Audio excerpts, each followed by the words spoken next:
As evening falls, we step outside to explore the surroundings of our holiday retreat. Our journey begins on trail number 32, a quiet invitation to discover what lies beyond. What was meant to be a simple 30-minute walk slowly unfolded into a journey of nearly 2 hours. And not for a single moment did we regret it. The trail guided us past softly flowing rivers, through dense, whispering forests, across wide open meadows, and into picturesque little villages along the way. The landscape here is gently rolling, a rhythm of easy stretches and more demanding climbs. By the time we returned to our bungalow, night had quietly settled in.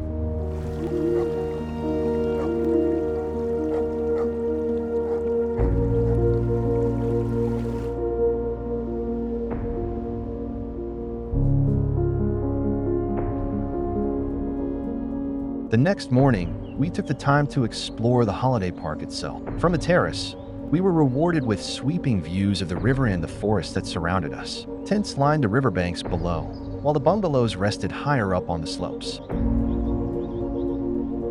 The bungalows are modern and practically designed. As we walk around a park, we come across several picnic areas, open fire pits, and even a covered picnic spot, perfect for slowing down and enjoying the moment.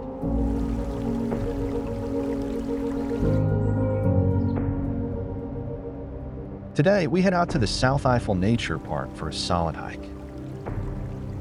With its 432 square kilometers of unspoiled nature, this is a place that instantly makes you feel small.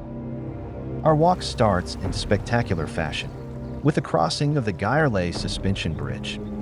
60 meters long, 100 meters above the ground, and yes, it sways.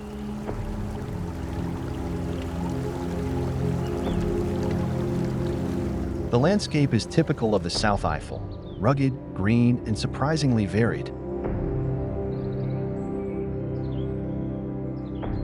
The nature park is a protected area, offering endless opportunities for walking.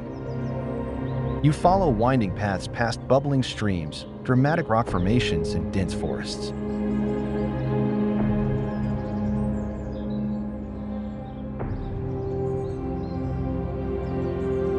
In the Groen Holly, or Green Hill, near Bollendorf, the landscape almost feels otherworldly. One bizarre rock formation follows another. Narrow gorges, deep crevices, and towering rocks reveal new views at every turn.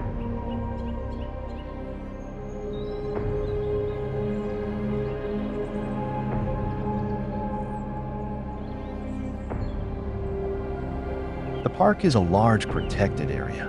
Its landscape diversity supports a rich variety of flora and fauna, making it ideal for an immersive nature experience.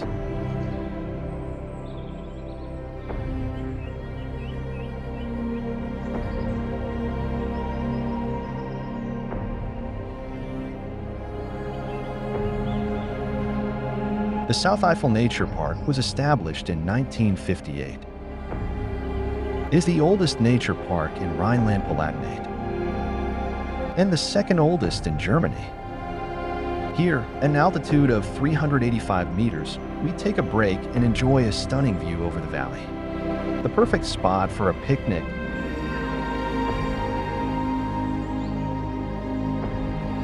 Trail number 55 leads us deeper into the forest.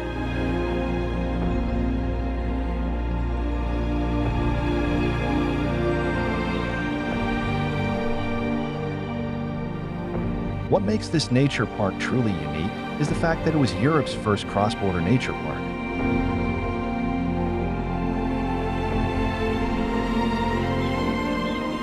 Nature clearly knows no borders here.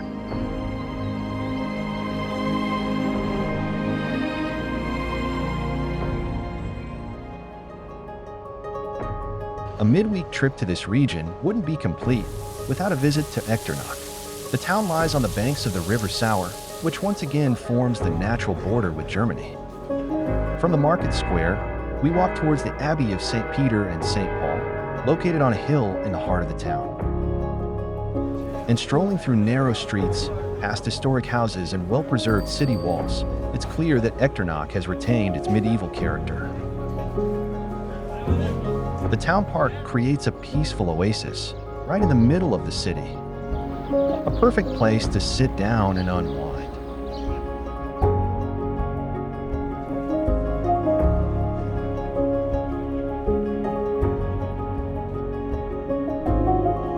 In the afternoon, we continue walking along the river. Despite it being peak tourist season, it remains surprisingly quiet. That sense of calm only adds to the charm of this place. Along the river, we even spot a few animals we didn't expect to see here.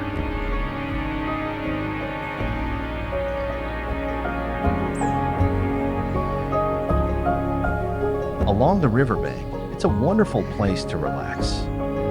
You can settle down on the seating by the water, enjoy the peace and the view, or simply slip off your shoes and dip your feet into the cool water. On the fourth day of our holiday, we head to Wandelen, where history and nature blend seamlessly. A visit to Wandelen would not be complete without a ride on the chairlift. It is the only chairlift in Luxembourg, an experience in itself. The chairlift takes us up to 440 meters above the Aar Valley, slowly floating, gently swaying, softly rattling.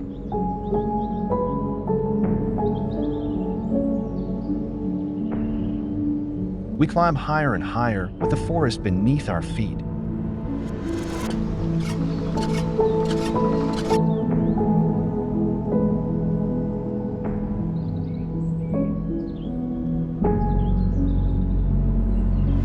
At the top, a breathtaking panorama unfolds.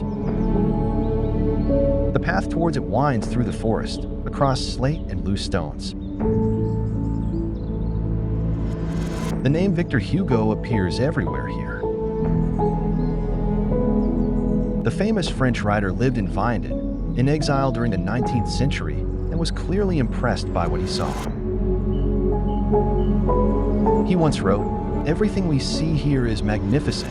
The Ardennes are enchanting."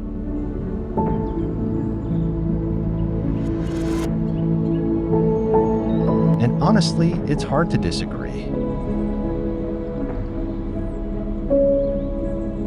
From above, we already catch our first glimpse of Wandelen Castle, which we'll be visiting later that day.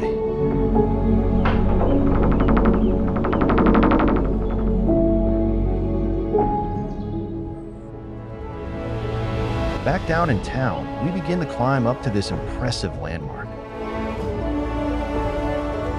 The castle is the undisputed highlight of Wandelen, not only because of its medieval appearance.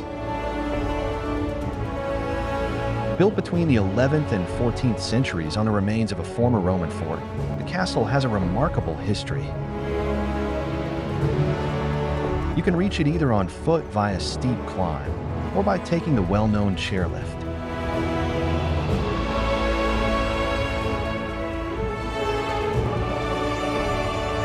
Inside, you step into vast halls where suits of armor and chain mail still tell stories of past. You'll discover beautiful vaulted ceilings, historic living quarters, a chapel, and a deep well that once supplied the castle with water. Originally, the castle was the residence of the Counts of Wandelen, who maintained close ties with the German Emperor and family connections to the French king. Impressive, without a doubt. But the most overwhelming moment awaits outside. Standing on the castle walls, taking a deep breath, you're rewarded with a panoramic view over Wandelen and the surrounding landscape. A perfect ending to this journey.